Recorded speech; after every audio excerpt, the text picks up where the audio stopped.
বঙ্গোপসাগরের শান্ত জলরাশির বুক চিরে এগিয়ে চলেছে ক্যারিবীয় তেলবাহী জাহাজ এমটি রাডার। বার্ধক্য আর জীর্ণতায় নুয়ে পড়া জাহাজটির অন্তিম যাত্রা এখন চট্টগ্রামের সীতাকুণ্ড উপকূলে। দীর্ঘ 23 বছর সেন্ট কিটস অ্যান্ড নেভিসের পতাকা বহন করা প্রকাণ্ড এই জাহাজ লম্বায় 820 ফুট, চওড়ায় 150। বিশ্বের বিভিন্ন সমুদ্র রুটের জল মেখে দূর দূরান্তের নানা গল্পকে পেছনে ফেলে এই ট্যাঙ্কার এগিয়ে চলেছে তার সমাধির দিকে।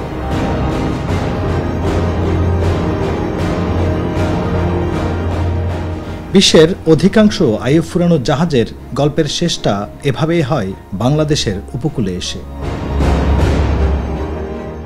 মৃত জড়ো এইসব জাহাজ যেখান থেকে তার অস্তিত্ব হারায়, সেখান থেকে প্রাণ পায় দেশের অসংখ্য শিল্প ও অর্থনৈতিক কর্মকাণ্ড।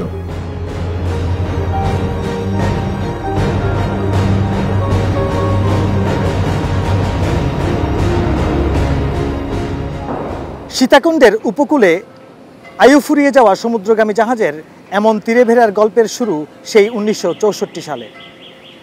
অবহেলিত এই উপকূল ঘিরে গড়ে ওঠা সেই গল্পই একদিন বাংলাদেশকে বৈশ্বিক জাহাজ ভাঙা শিল্পের শীর্ষস্থানে নিয়ে যাবে কেই বা জানত। নানা চ্যালেঞ্জ আর অমানবিক অধ্যায়ের কালিমা ছাপিয়ে বর্তমানে এই শিল্প লিখে চলেছে অভূতপূর্ব রূপান্তর আর অযুত সম্ভাবনার উপাখ্যান। ইস্পাত শিল্প থেকে শুরু করে জাহাজ নির্মাণ শিল্প, গৃহসজ্জার নানা সামগ্রী থেকে শুরু করে বিভিন্ন রপ্তানি পণ্য, মৃত জাহাজের এই ধ্বংসস্তূপ কিভাবে দেশের অর্থনীতিতে লক্ষ কোটি টাকার প্রাণ সঞ্চার করছে সেই গল্পই শোনাবো আজ। রিরোলিং মিল, স্টিল মিল, আপনার oxygen factories, light industries, ship building, local ship building 90% এই জাহাজের প্লেট থেকে হয়। 250-এর উপরে লোকাল আপনার ইনল্যান্ড ডকইয়ার্ডগুলি চলে এই শিপব্রেকিং থেকে। এমন কোনো ইন্ডাস্ট্রি নাই যেখানে আপনার আমাদের জেনারেশন এবং এই কেবলগুলি নাই। আমাদের যে ওয়েস্টেজ ছিল 2%, সেটা ছিল শিনলার্স। আমরা যখন কাটিং করতাম যে বাবরিগুলি পড়তো, সেই বাবরিগুলি আজকে আপনি দেখেন রাস্তা দিয়ে গেলে আপনি দেখবেন কালো কালো কতগুলি পাহাড় স্তূপ রয়ে গেছে। এই জিনিসগুলি বাবরিগুলি এখন কোরিয়া এবং চায়না এক্সপোর্ট হয় এবং তারা ডিস্ক গ্রাইন্ডারের সারফেস বানায়। So this is 100% utilised industry, without which Bangladesh can't survive. সীতাকুণ্ডের সমুদ্র তীরে নির্জীব পড়ে থাকা অতিকায় এসব লৌহ দৈত্যের এক একটির ওজন 10 থেকে 40 হাজার টন পর্যন্ত হয়ে থাকে। এদের মধ্যে ট্যাঙ্কার ও পণ্যবাহী জাহাজের সংখ্যাই বেশি।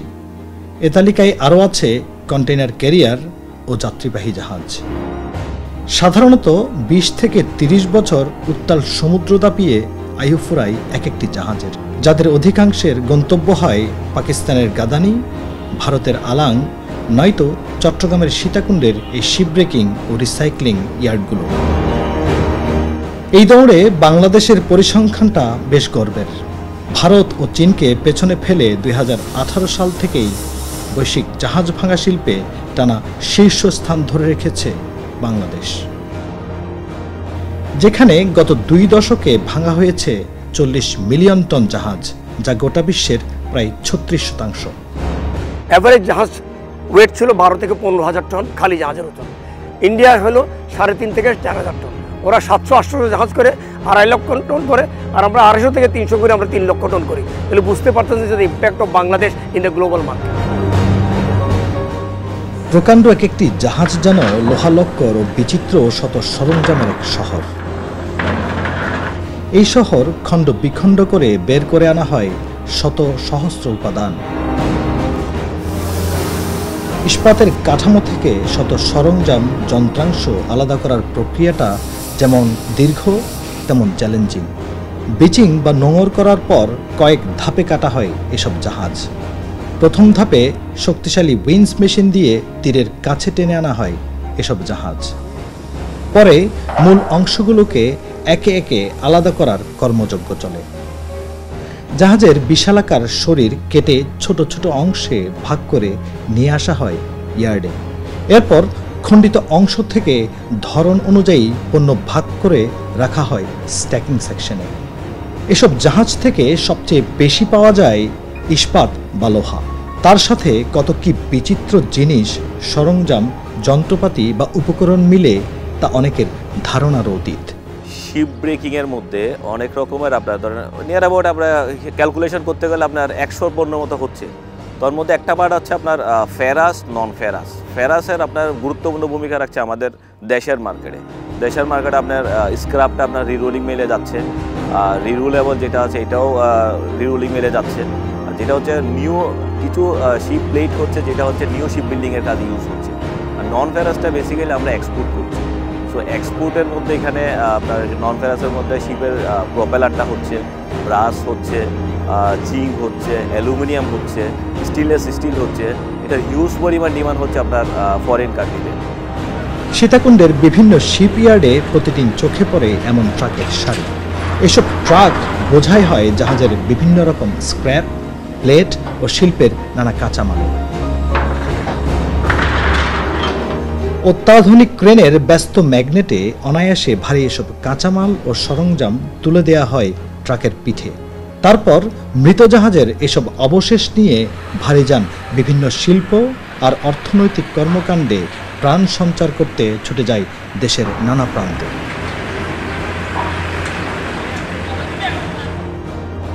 ঢাকা-চট্টগ্রাম মহাসড়কের সীতাকুণ্ড অংশে চোখে পড়ে জাহাজের স্ক্র্যাপ বা পণ্য বোঝাই অসংখ্য ট্রাক ও ট্রেইলারের নিত্য আসা যাওয়া। কোনো ট্রাকের গন্তব্য হয় সীতাকুণ্ডের ইস্পাত কারখানা, কোনোটা যায় পুরনো জাহাজি পণ্যের দোকানে, আবার কোনোটা পাড়ি জমায় রাজধানী ঢাকায়। এসব ট্রাকের পথ অনুসরণ করে আমরা এসেছি ঢাকার প্রাণকেন্দ্র থেকে কিছুটা দূরে কেরানীগঞ্জের একটি জাহাজ নির্মাণ প্রতিষ্ঠানে। এখানে আদি বুড়িগঙ্গা আর মানুষ এক হয়ে আধুনিক নৌযান সভ্যতায় যে সমৃদ্ধির গল্প লিখে চলেছে, সেখানে বড় অনুঘটক সীতাকুণ্ডের জাহাজ ভাঙা শিল্প। মৃত জাহাজের লোহার প্লেট, নানা অ্যাঙ্গেল, ধাতব কাঠামো, শ্রমিকের দক্ষ হাতের কারিগরিতে ধীরে ধীরে প্রাণ দিচ্ছে নতুন জাহাজকে। পুরনো জং ধরা, দুর্ঘটনায় ক্ষতিগ্রস্ত বা অচল নৌযান ঘিরে এখানে যে মেরামত কাজ হয়, তাতেও কাজে লাগে মৃত জাহাজের অনেক সরঞ্জাম। বুড়িগঙ্গার তীর ঘেঁষা চর কালীগঞ্জ, মিরেরবাগ, হাসনাবাদ বা জাজিরায় গড়ে উঠেছে ছোট বড় এমন অসংখ্য শিপইয়ার্ড। স্থানীয় মালিকানায় হলেও যেখানে প্রতি বছর তৈরি হয় বিশ্বমানের ছোট বড় সহস্রাধিক জাহাজ। আমাদের ধরেন মোর দ্যান 90% আর স্টিলের যোগান এই বিল্ডিং বলেন আর রিপেয়ার বলেন এই শিপ ইন্ডাস্ট্রির জন্য এটা আসে শিপ ব্রেকিং ইন্ডাস্ট্রি থেকে, যেটা সীতাকুণ্ডে অবস্থিত আমাদের বাংলাদেশে। ইকোনমির জন্য এবং শিপ বিল্ডিং এবং রিপেয়ারের জন্য খুবই খুবই গুরুত্বপূর্ণ। আমাদের খরচটা অত্যন্ত বেড়ে যাবে, অনেক বেশি হবে, কারণ আমরা লোকালি প্লেটটা পাচ্ছি, এখান থেকে স্টিলটা যোগান আসতেছে, সেটা আমাদের বাইরে থেকে আনতে হবে এবং যেটা খুবই এক্সপেন্সিভ হবে, আমাদের ইকোনমিক্যালি অবশ্যই আমাদের জন্য ক্ষতিকর হবে। আদি বুড়িগঙ্গার তীর ঘেঁষা এই জনপদের সমৃদ্ধির গল্পে সীতাকুণ্ড যেন এক অবিচ্ছেদ্য নাম। কেরানীগঞ্জের অদূরে এই শ্যামপুর এলাকা যেন তারই এক উজ্জ্বল উদাহরণ, যেখানকার রিরোলিং শিল্পকে শতভাগ নির্ভর করতে হয় জাহাজ ভাঙা শিল্পের উপর। ঢাকা-চট্টগ্রাম মহাসড়কে আমরা লোহালক্করবাহী যেসব ট্রাক দেখেছি, তাদের বেশিরভাগের গন্তব্য এখানকার শত শত রিরোলিং মিল।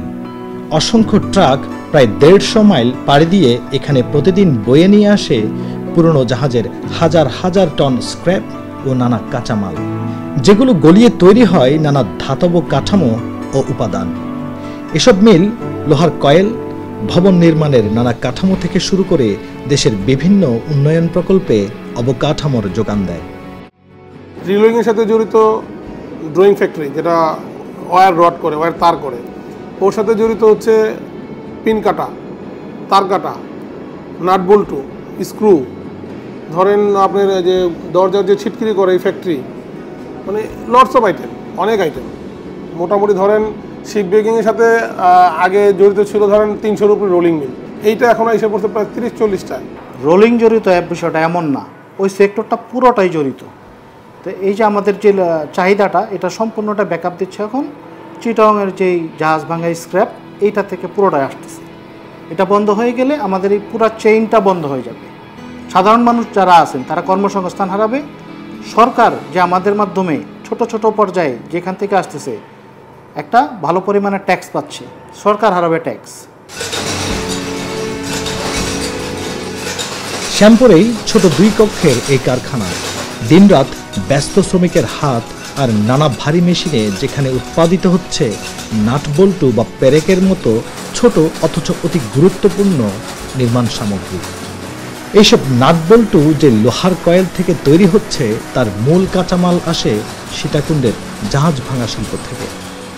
শ্যামপুরের কয়েক কিলোমিটার এলাকা জুড়ে দেখা মেলে ছোট বড় এমন অসংখ্য যন্ত্রাংশ তৈরির কারখানা ও ওয়ার্কশপ, যেগুলো এখানকার নদীকেন্দ্রিক স্থানীয় অর্থনীতিতে ভিন্ন মাত্রা যোগ করছে, চাঙা রাখছে কর্মসংস্থান ও দেশীয় প্রবৃদ্ধি।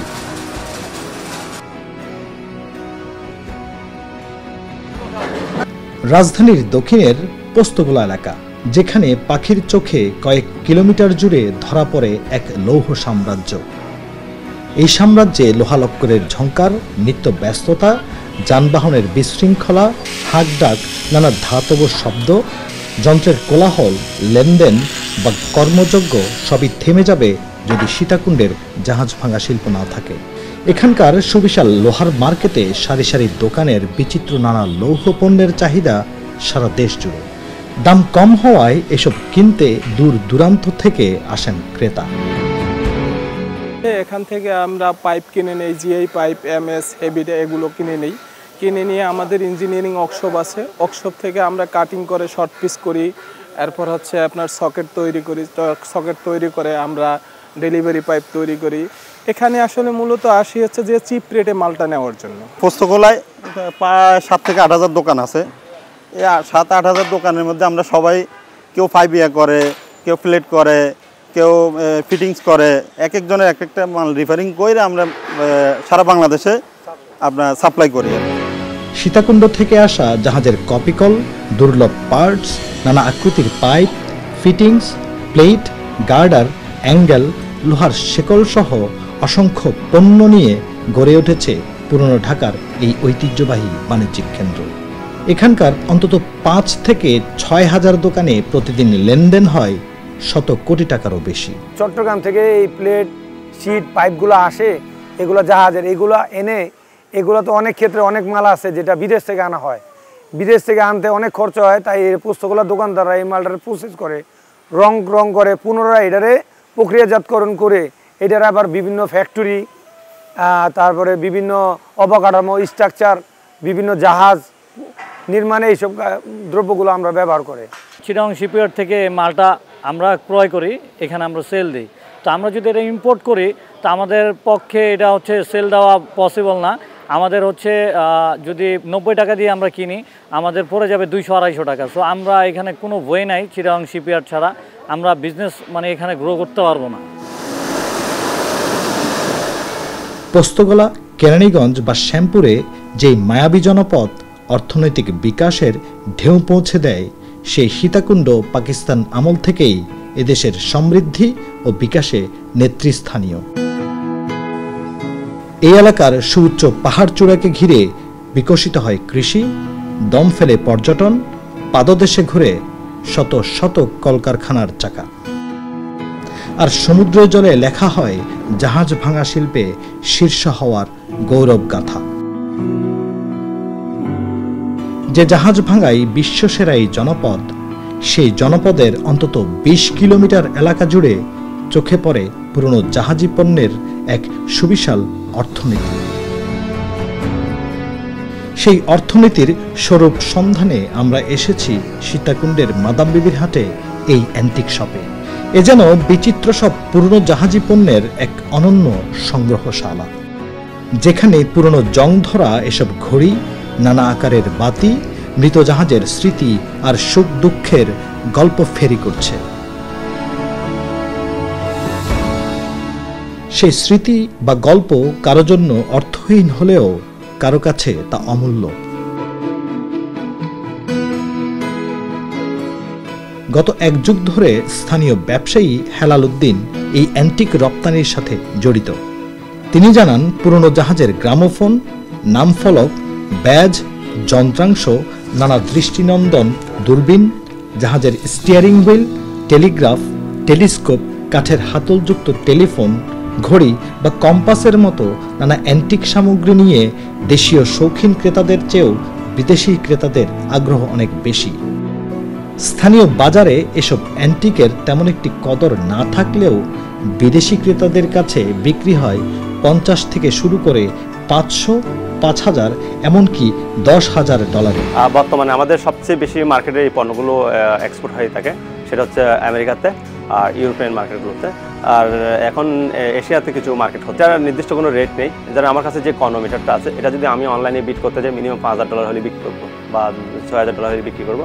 আবার এখানে $50 থেকে শুরু করে আপনার কয়েক $1,000, আমার বাইনাকুলার আছে যেটা আমি $4,000, $5,000, $6,000 পর্যন্ত বিক্রি করে থাকি। একটি জাহাজ থেকে কত শত রকম পণ্য পাওয়া যায় তার চাক্ষুষ ধারণা দেয় ঢাকা চট্টগ্রাম মহাসড়কের দুধারে ফৌজদারহাট থেকে সীতাকুণ্ড পর্যন্ত পুরনো জাহাজি পণ্যের এমন শত শত মার্কেট। এখানে সবচেয়ে বেশি জনপ্রিয় জাহাজি আসবাবপত্রের নতুন পুরনো দোকান। এসব দোকানে চেয়ার, সোফা, আলমারি থেকে শুরু করে মেলে খাট, ওয়্যারডপ, বুকশেলফ ও নানা রকম টেবিল। কেবল চট্টগ্রাম নয়, পুরনো জাহাজি আসবাব বা ফার্নিচারের কদর রয়েছে দেশের নানা প্রান্তে। এই ফার্নিচারগুলো আমরা এত স্বল্প দামে ইয়াতে পাই, জাহাজে পাই। তারা যেভাবে প্রোডাকশন করে, আপনি একটা সোফার কথা যদি ধরি, আপনি একটা অরিজিনাল সোফা যদি জাহাজ থেকে নেন, এটা নিতে পারবেন 10,000 টাকার ভিতরে। আপনি এই সেম জিনিস যদি আপনি প্রোডাকশন করে ওই যে হাতিল বা অন্য কোথা থেকে নেন, এটা 50,000 টাকার নিচে আপনি কল্পনা করতে পারবেন না। এই যে আমাদের বিভিন্ন হাতিল, যারা নতুন নতুন যে আইডিয়া উদ্ভাবন হচ্ছে, এগুলো তারা মূলত আমাদের এই শিপইয়ার্ডের ফার্নিচারগুলো দেখেই মোটিভেটেড হয়ে এই ফার্নিচারগুলো আসছে। বিশালাকৃতির এক একটি ট্যাঙ্ক লম্বায় 10 থেকে 20 ফুট। ধাতব কাঠামোর এমন ভারী ট্যাঙ্কগুলো বড় বড় জাহাজের তরল ধারণের পাত্র হিসেবে ব্যবহার হয়। পুরনো জাহাজ ভেঙে নিয়ে আসা এমন ট্যাঙ্কের কদর রয়েছে দেশের বড় বড় শিল্প কারখানা ও উৎপাদন খাতে। সীতাকুণ্ডের ভাটিয়ারি এলাকায় দেখা যায় নানা আকারের এমন ধাতব ট্যাঙ্কের বেশ কয়েকটি দোকান। ওগুলা বিভিন্ন বড় বড় ফ্যাক্টরিতে যায়। সেম জিনিস যদি বিদেশ থেকে আমদানি করতে যায়, একটা 10,000 লিটার পড়বে 10 লাখ টাকা, আর আমাদের এখানে পাচ্ছে যে 5 লাখ টাকা বা 3 লাখ টাকার মধ্যে পাচ্ছে। মালও ভালো, বিদেশ থেকে আনতেছে যেগুলো হলো চাইনা মাল, ওগুলোর কোনো আপনার কোয়ালিটি জ্ঞান নেই। আর এগুলো হলো জাপানি মাল, থাইল্যান্ড, আমার আপনার USA মাল। কদম রসুল এলাকার একটি দোকানে দেখা গেল জাহাজের বড় বড় জেনারেটর। উচ্চ ক্ষমতা সম্পন্ন এসব যন্ত্র সমুদ্রগামী জাহাজের একসময়ের পাওয়ার হাউস। এখন পরিত্যক্ত মলিন পড়ে থাকলেও এসবের বেশ কদর রয়েছে বিশ্ববাজারে। এশিয়া ছাড়াও স্থানীয় ব্যবসায়ীরা এসব পণ্য রপ্তানি করেন ইউরোপ, আমেরিকা সহ বিভিন্ন দেশে। Generator, main engine spare parts, hardware item, cold store item, general store item, মানে শিপ রিলেটেড যত জিনিস আছে আমরা ওখানে কালেকশন করি। এগুলো আমরা বাইরে এক্সপোর্ট করে থাকি। আমার এখান থেকে, আমার ওয়ার হাউস থেকে প্রায় আমরা ইয়ারলি প্রায় $10 লক্ষ মতো আমরা এক্সপোর্ট করে থাকি। সীতাকুণ্ডের অনেক দোকানে পাওয়া যায় স্টেইনলেস স্টিলের মজবুত কাঠামোর এমন বেসিন, কাপবোর্ড, শেলফের মতো টেকসই কিচেন আইটেম, যেগুলোর আলাদা কদর রয়েছে নামি দামি হোটেল রেস্তোরাঁয়। উন্নতমানের দরজা থেকে ধাতব সিঁড়ি, টেকসই কেবল থেকে পাইপ, নানা রকম লৌহপণ্য, টিভি, ফ্রিজ, এসির মতো হরেক রকম বিদেশি ইলেকট্রনিক্স পণ্য, কলকারখানার সরঞ্জাম, গৃহসজ্জা ও নির্মাণ খাতে প্রয়োজনীয় সামগ্রীর এক বৃহৎ বাজার। মাদাম বিবির হাট, ভাটিয়ারি বা ফৌজদারহাট এলাকা মানেই 100 রকম জাহাজি পণ্যের অনন্য এক ভান্ডার। এই অর্থনীতির ঢেউ স্থানীয় ও জাতীয় অর্থনীতি হয়ে আছড়ে পড়ে আন্তর্জাতিক বাজারেও। বাংলাদেশের বিভিন্ন 5 star restaurant, bakery, Chinese restaurant, এইসব আইটেমে যায়। বিশেষ করে আমার কক্সবাজার, ঢাকা এই অঞ্চলে যত বড় বড় রেস্টুরেন্টগুলো আছে ভালো মানের, এই পণ্যগুলো বাইরে থেকে ইনপুট করতে গেলে প্রচুর দাম আসে। আমাদের এখান থেকে কিনতে গেলে ধরেন কেজিতে 300 টাকা, 250 টাকা, 320 টাকা এরকম করে পাওয়া যায়। কিন্তু এই মালগুলো ইম্পোর্ট করা সহজ না। এই মালগুলো ইম্পোর্ট করতে গেলে 1000 টাকার উপরে কেজি পড়বে। মালগুলা লটে বিক্রি করে, কেজিতেও বিক্রি করে, তো ওগুলো টেন্ডারের মাধ্যমে আমরা কিনি। আমাদের কাছে বিভিন্ন বায়াররাও আসে, এমনও নর্মাল পার্টিরা আসে। তো আমরা ওভাবে এখান থেকে নিয়ে গিয়ে, লটে নিয়ে গিয়ে আমরা বিভিন্ন একে সাজিয়ে সুন্দর করে মডিফাই করে আমরা বিক্রি করি। এই যে জাহাজ কেটে খণ্ড বিখণ্ড করা, বিশালাকার এক একটি লৌহ কাঠামো থেকে নানা পণ্য বের করে আনা, এই পুরো কাজটাতেই প্রয়োজন হয় প্রচুর অক্সিজেন ও এলপি গ্যাস। গ্যাসের প্রবল চাপের কাছে হার মানে লোহা, হয় নমনীয়। এই পন্থাতেই কাটা হয় আস্ত জাহাজ। তাই এই শিল্পে প্রয়োজন হয় হাজার হাজার অক্সিজেন সিলিন্ডার ও এলপি গ্যাস, যেটিকে কেন্দ্র করে সীতাকুণ্ডে গত এক দশকে গড়ে উঠেছিল 15টির মতো অক্সিজেন কারখানা। যদিও জাহাজ কমে আসা ও নানা অর্থনৈতিক মন্দায় এখন কারখানার সংখ্যা মোটে 3টিতে এসে দাঁড়িয়েছে। এরপরও এ খাত অর্থনীতি ও কর্মসংস্থানে রাখছে বড় অবদান। 95% অক্সিজেন সরবরাহ করি শিপ ব্রেকিং ইয়ার্ডে। রুলিং মিল সহ আমরা সাপোর্ট দিই। বর্তমানে সময়ে একটু মানে কর্মযোগ্য কম শিপ ব্রেকিং ইয়ার্ডের, যার কারণে আমাদের অপারেশনও কম। একসময় আমরা যদিও 2500 পর্যন্ত আমরা ডেলিভারি করছি, বর্তমানে সেটা এসে 1400-1500-র মধ্যে ঠেকেছে। আমাদের অনুসন্ধান ও তথ্য বলছে, জাহাজ ভাঙা শিল্পের উপর সবচেয়ে বেশি নির্ভর করে দেশের সুবিশাল ইস্পাত শিল্প। বছরে 50,000 কোটি টাকা আয় করা এই শিল্পের 40 থেকে 50% কাঁচামাল আসে পুরনো জাহাজ থেকে। এর পাশাপাশি দেশের প্রায় 400 রিরোলিং মিলে জাহাজের বিভিন্ন প্লেট ও সরঞ্জাম রাখে মূল কাঁচামালের ভূমিকা, যেখানে বছরে আয় হয় 10,000 কোটি টাকারও বেশি। আর সারা দেশের প্রায় 250 শিপ বিল্ডিং ইয়ার্ডে জাহাজ মেরামত ও নতুন জাহাজ বানাতে যে উপকরণ লাগে তার 90% আসে সীতাকুণ্ড থেকে। এছাড়া ব্যাংকিং, রপ্তানি পণ্য, অক্সিজেন, যন্ত্রাংশের বাজার, আসবাবপত্র সহ বিভিন্ন গৃহসজ্জার সরঞ্জামের বাজারেও ভূমিকা রাখে এ শিল্প।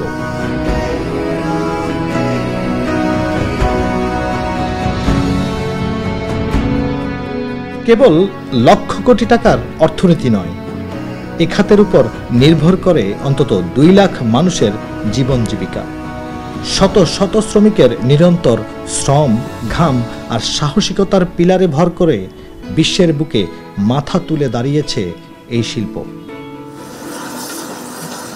হাজারো মানুষের ত্যাগ আর জীবনের সাথে জড়িয়ে থাকা সংগ্রামের গল্প ফেরি করছে এই শিপ ব্রেকিং ইয়ার্ডগুলো।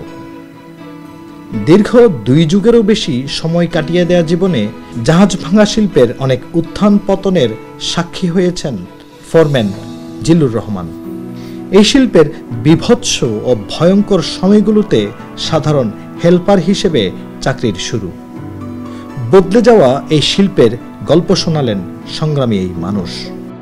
এই ধরনের বিল্ডিং ছিল না, টিন সেট ঘর ছিল, ভালো একটা পায়খানা ছিল না, কোনো টয়লেট নাই, যেখানে সেখানে মানুষের টয়লেটও করা লাগছে।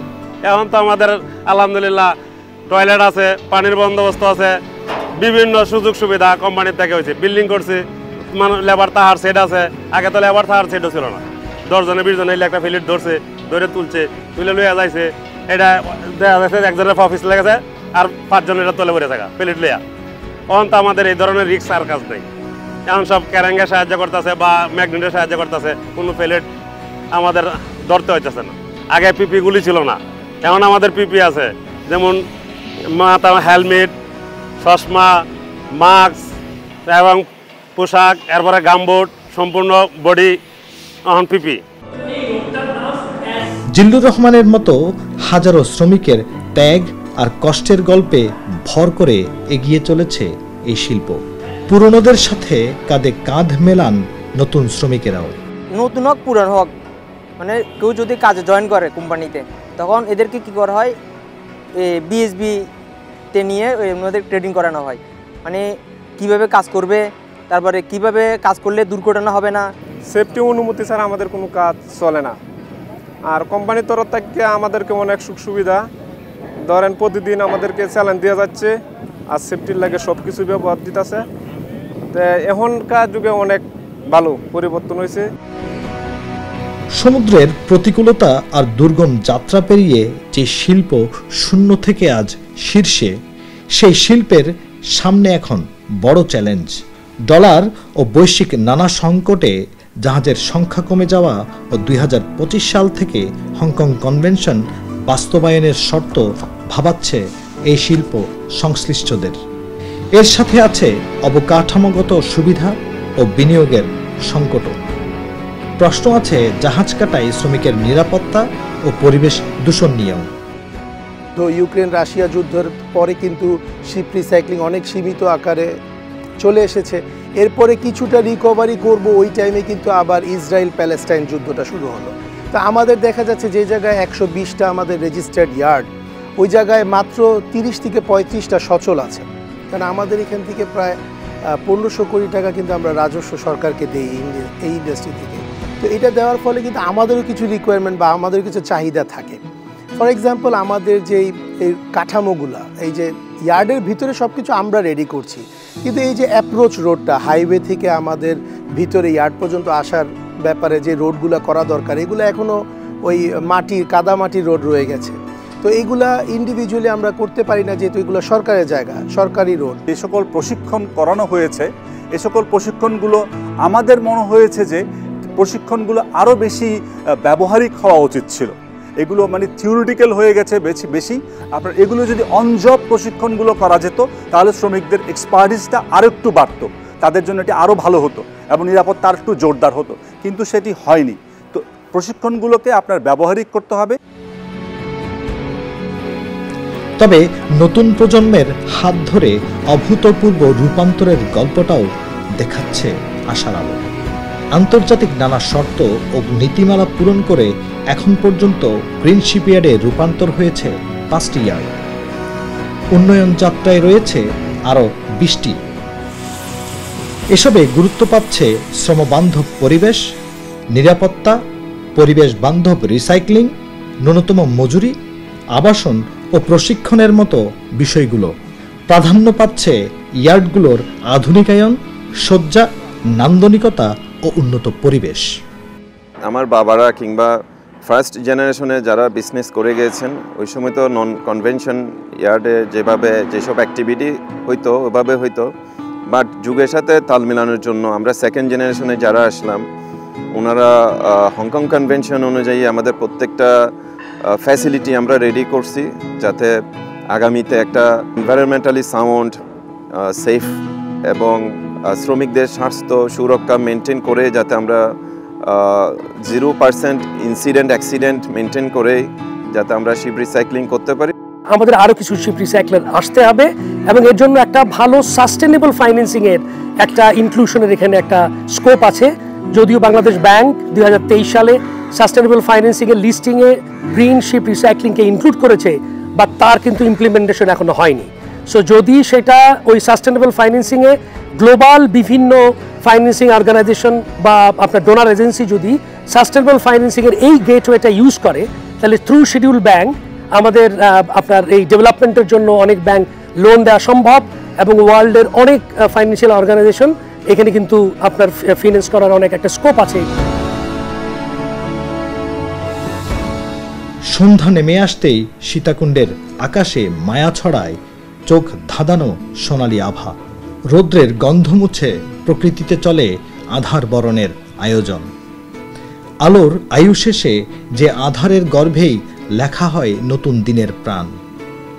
সেই নতুন দিনের পথরেখা ধরে হয়তো এই শিল্পের তীরে ভিড়বে নতুন অনেক সম্ভাবনার জাহাজ। সরকারি বেসরকারি সহায়তায় গ্রিন শিপইয়ার্ড, হংকং কনভেনশন বা বৈশ্বিক সংকটের নানা বাধা পেরিয়ে সেই জাহাজ বাংলাদেশের শীর্ষে থাকার গল্পকে নিয়ে যাবে নতুন উচ্চতায়।